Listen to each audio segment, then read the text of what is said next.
do that today? No, we don't. What do they enjoy doing? Maybe go paint. Go paint for a little while. Go write that story you wanted to write. As long as they're doing something productive, I really don't care what it is if we do that every now and then.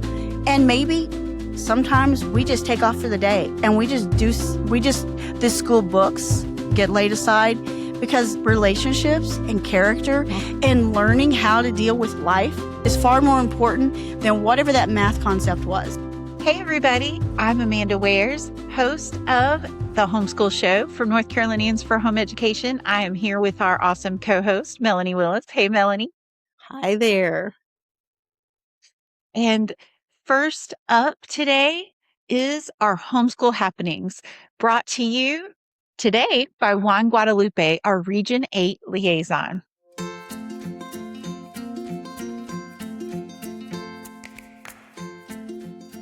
Dad's home. Let's go welcome him at the door. Hi, Dad! Hi, kids! So, Dad, what's happening at NCHE? Great question. On September 18th, NCHE will be hosting its first field trip of the year to Charlotte, North Carolina, at the Charlotte Museum of History, where they will be exhibiting an American Revolution augmented experience in celebration of our nation's 250 years birthday. This field trip is good for all ages, but especially for third graders. Also, on September 18th, NCHE will be hosting an online chess workshop. You can sign up for this workshop at the website nche.com and look under the activities tab. And for today's lessons, we learned to Greet your dad at the front door as soon as he gets home. Great job, guys. Until next time, bye. All right, so many great things happening around the state for homeschool families. So, Melanie, what else do we have for today? So today we are continuing in our conversation about homeschooling and hormones. And so this time we are going to listen to Jessica Frierson talk about her experience as she is a homeschool mom of 10 and all the different things, that go along with that. And she also touches on something that I should have mentioned last time when we had our list of hormones is postpartum. And, for those of us that have a lot of kids, that means that you've dealt with that several times. So she's going to talk a little bit about that and especially about what it's like when you realize that hormones are happening and maybe today's just not a great homeschool day. And what are you going to do to shift attitudes? And so let's listen to what she has to say about that.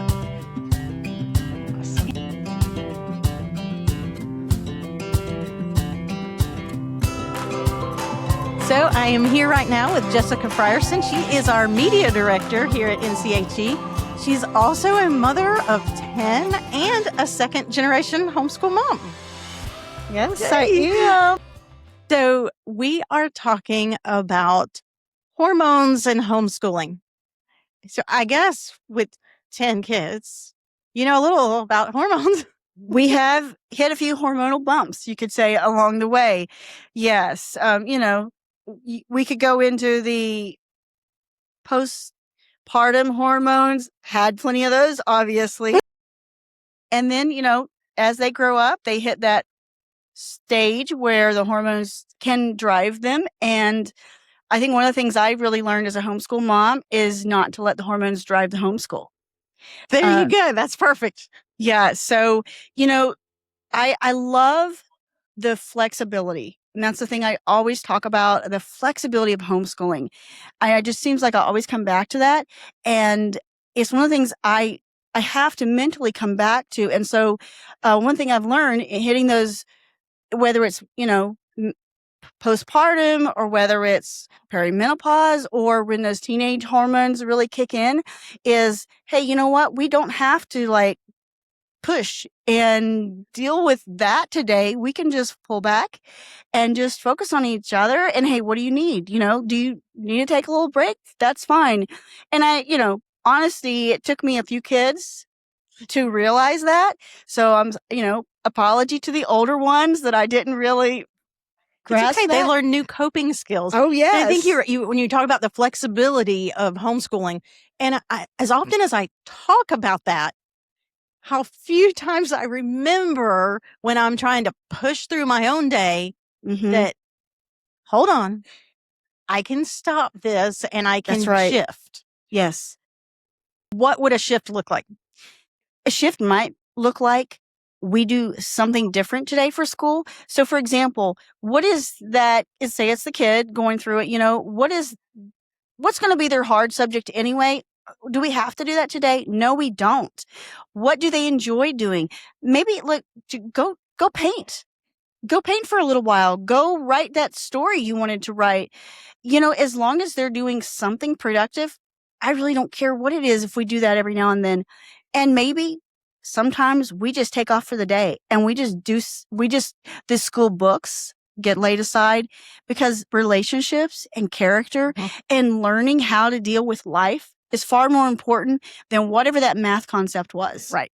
And I think that character and what we're trying to develop in our children as we all continue to grow, and what that teaches them that, hey, sometimes we're going to be flexible. We're going to make a shift. It doesn't have to follow this schedule constantly. Right. I think there's so much to be learned about that. And a life lesson is so much more than so many other things. Yes, it is. Just absolutely. So can I ask you one more question off subject?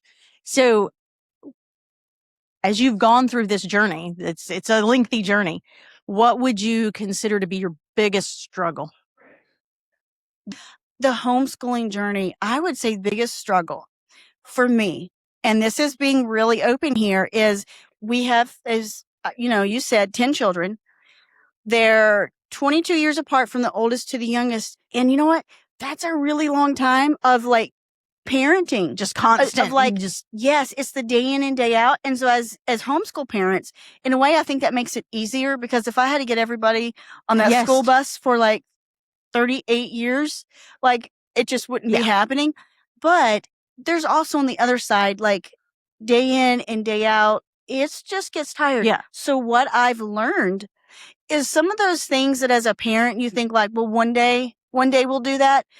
A few years ago, I decided, no, today. Yes. Today I'm going to do that, because one day we're not guaranteed tomorrow. Yes. And I don't want to be old. I'll be older then, and I might not want to anymore. And again, not to repeat myself, but what a fabulous lesson to teach our kids. Yes. Take life now. Right. Live in the moment. Yeah. I mean, give thought to tomorrow. Absolutely. Have prudence and all. But I think God wants us to enjoy the day, this is the day the Lord has made. Let us rejoice and be glad in it. I mean, I think that goes into enjoy what He's given you here in this moment. Absolutely. Which is our kids. And I don't want it to all be schooling. I want there to be joy. And there is joy in a lot of the schooling. Yes. But let's have the joy of today and just being together, because that's all that extra time that we're getting, which is why I'm doing it to start with. It's so true. So true. Thank you for talking to us today. Yes. Glad to be here. Thanks, Melanie.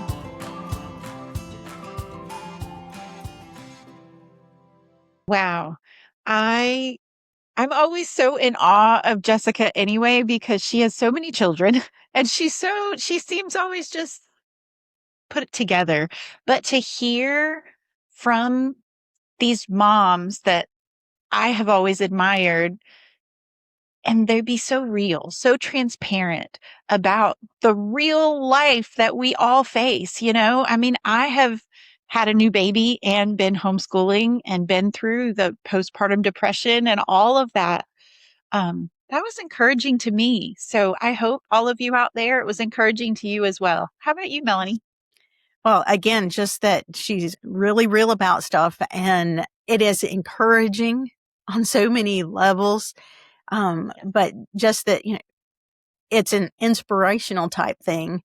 And it's not one of those things where it's well, they're doing it and I'm not functioning. So how I just can't do this. It's something where it's really, I can do this. I can listen and absorb some of these ideas and try to make a shift in my homeschool and how things happen. A lot of times we just need to take a couple of minutes, separate, step outside and take a breath and say, hey, God, can you help me get through this day?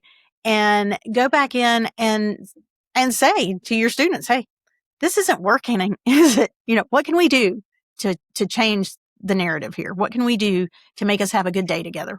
Because it's homeschool. There's not a lot you're going to do to be away from each other. So I think she had some great ideas, and I hope that helps everyone. Awesome. All right. What's next? So today we are going to have our first, what we've seen on the internet for the year.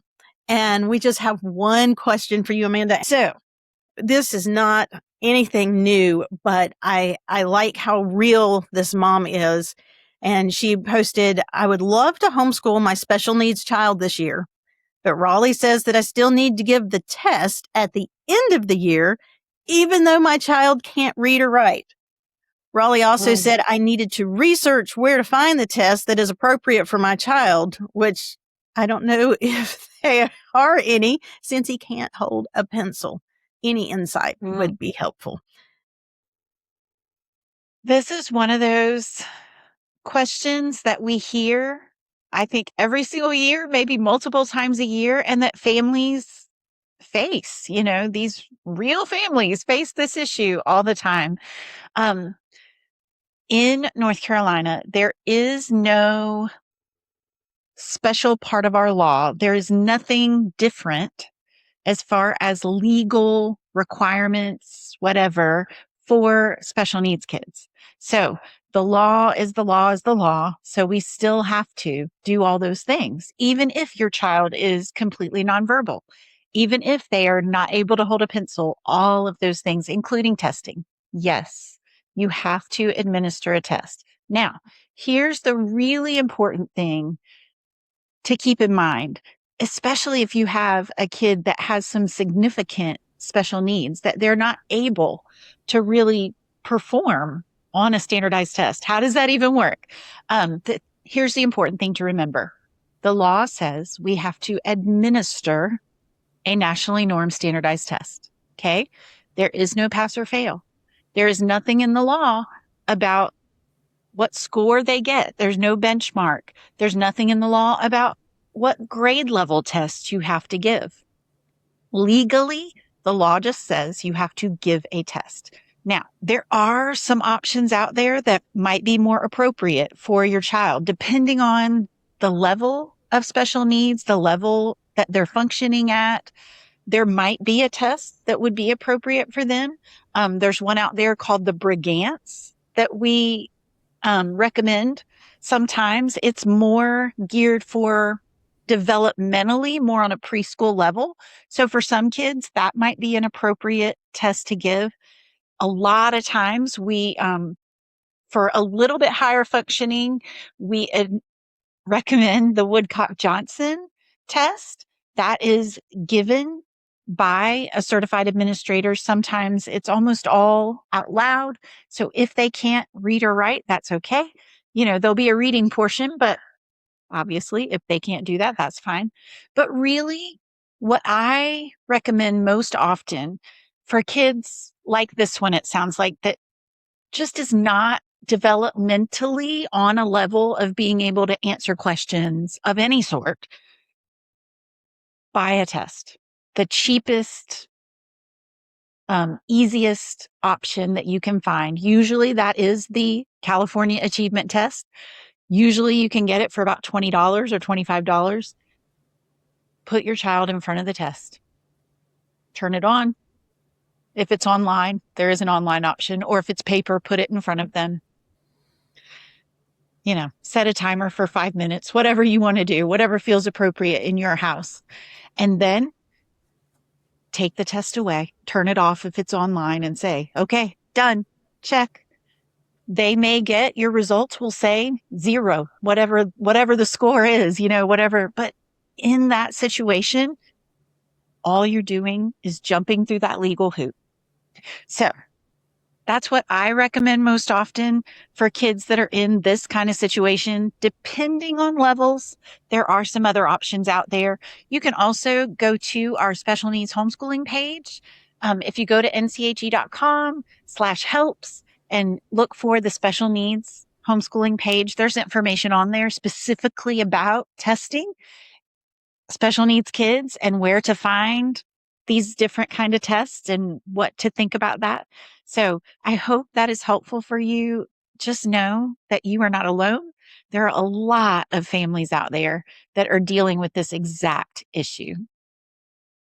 Thank you for that, Amanda. There's so much about homeschooling that is freeing, but then it can be so scary sometimes when you hear you have to do this or you have to do that. And we really don't want any of you out there being afraid of being able to homeschool your child. It is your right to be able to do so, and we want you to be able to do it happily.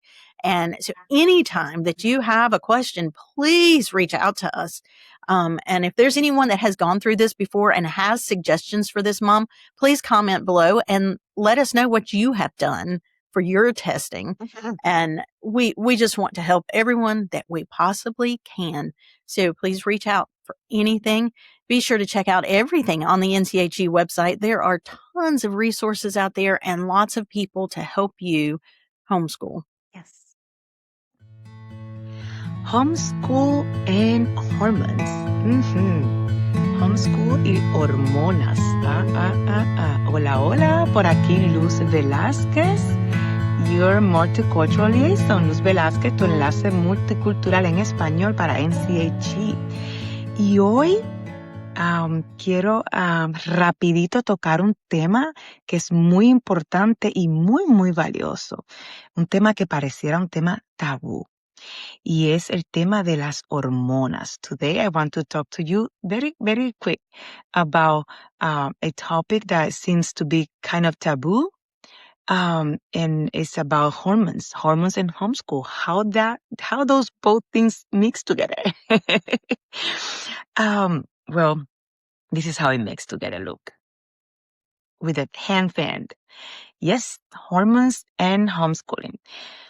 How can we navigate through that? ¿Cómo podemos ajustar y pasar ese proceso de las hormonas mientras hacemos homeschool? Pues sencillo. Es reconociendo, reflexionando sobre el proceso, reconocerlo y abrazarlo. Reflexionar, reconocer y abrazar el proceso. How we can go through this process? Just embrace it. Internalizing that is a process, is something that has to happen. And stopping our life, stopping our speed, and think about it and go through and talk to our family about it, our kids, our children, our husbands. En este mundo que vivimos, todo parece gritarte, continúa, no pares y suprime. Suprime lo que sientes, suprime lo que cree que te está pasando. Y no debe ser así. Es preciso detenerse, hacer una pausa y flexibilizar, reflexionar ese proceso por el que estamos pasando. Normalizar ese proceso por el que estamos pasando. Que no se vea que es algo fuera de lo normal que estableció Dios para nosotros. In this world where we're living and everything is rushed, fasting, pushing, and everything seems to scream to you, you shouldn't stop, you need to move, you need to go, you need to accomplish. We need to stop. We need to stop and think about it and acknowledge our process that we are going through, recognizing. And not only you as mom, but the whole family. Your child might be through some hormones momentum as well. Your husband might be going through some hormones momentums as well. Therefore, we need to stop and talk, recognizing, embrace the process and move on, knowing there's a new phase in our life. Normalizing the natural process of human being. ¿Qué hacemos con esta etapa de hormonas? Lo que hace cualquier homeschool mom. Tomarlo como un momento de enseñanzas. What would you do with this phase of hormones in our life? What every homeschool mom will do. Take advantage of that and make it like a lesson, right? It's a teachable moment. Everything for a homeschool mom is a teachable moment.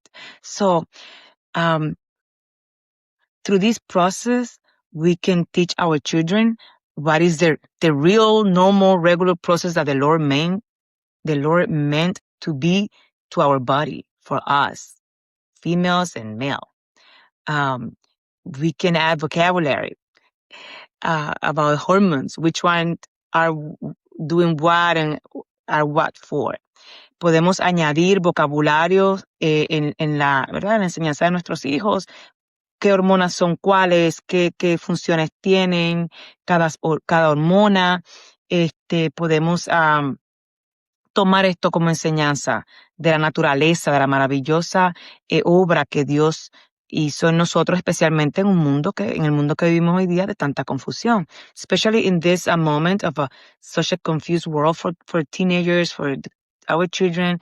It's a great opportunity to take these hormones phases to teach them the right thing, to teach them right, to teach them what God meant for each of us as a female and male, why the Lord allowed those hormones to work in that way, in the process, and what they are for, to recognize our body in those spaces. So another thing, we have to learn to be more flexible. If you're already flexible, you need to be flexible plus. That's how I see it. Tenemos que aprender a ser más flexibles. Si ya somos flexibles en nuestro homeschool, en nuestro estilo de homeschool, entonces vamos a ser flexibles plus. Está bien cansarte, sentirte fatigada, reconocerlo, tomarte un tiempo, expresar, comunicarle a tu familia, este no es el momento. Que no sea un tema tabú. Ser claro.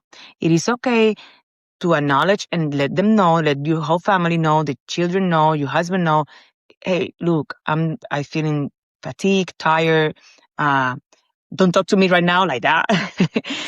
Things like that. And it's very important to have the right communication, right? They cannot guess. We cannot pretend that people guess what we're going through. I'm very good at that. I'm going to tell you, I'm very good at that. I can tell people, good morning, how you doing today? When they ask me, I'm very hormonal today. I'm having a momentum. So be flexible and honest. Ser flexible y honestos. Y tener a la mano tus equipos, tu herramienta, recordando que Dios nos ha enviado a discipular a nuestros hijos. Y en ese proceso, Él nos discipula a nosotros. Nosotros enseñamos a nuestros hijos y Dios nos enseña a nosotros a través de ese proceso. ¡Qué maravilloso!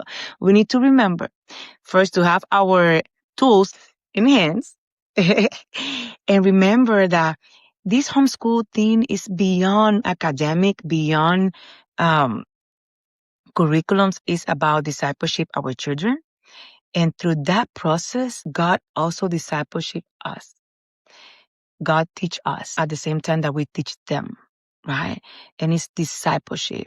And it's a complement, right? It's a whole beautiful complement that we teach them, disciple them. God disciples us. So that's it today. I hope you can use this information for your benefit in your homeschool life. And again, I'm just here to remind you, it is okay. Let's normalize the hormones process in our life. Estoy aquí para recordarte que está bien, que deberíamos normalizar el proceso hormonal por el que pasamos, abrazarlo e internalizarlo y vivirlo. Está bien pausar, está bien reconocer, está bien estar hormonal. Es natural. Y esto fue NCHE en español para ti.